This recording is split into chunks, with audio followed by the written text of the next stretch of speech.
In this video we're going to show you how to install a riser section correctly to the chamber and then to each riser. So step 1, install the chamber base and ensure it is level. Step 2, apply lubricant to the inner lip on the chamber base. Most important thing is to make sure that there's lubricant on the inner edge using the universal lubricant that Drainfast supply.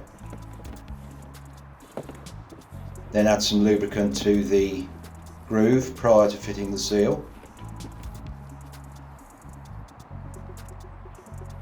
Fit the seal carefully into the groove provided, making sure that it is sitting firmly into the groove.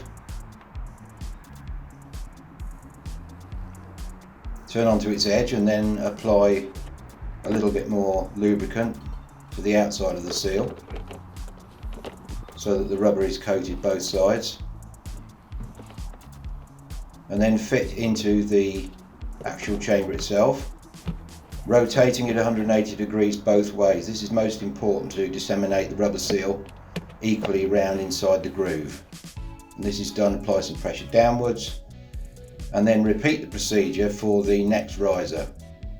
So the inner lip of the riser with some lubricant, then into the groove of the second piece. Again, we can't overemphasize the need that these parts do get lubricated. Insert the rubber seal, again making sure that it's seated properly in the groove provided. Apply a little bit more lubricant.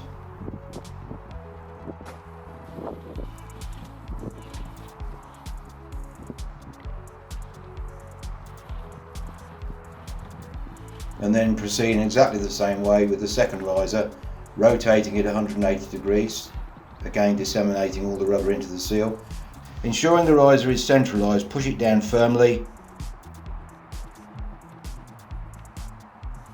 and that's the process complete. And then of course you can repeat that procedure for another riser on top.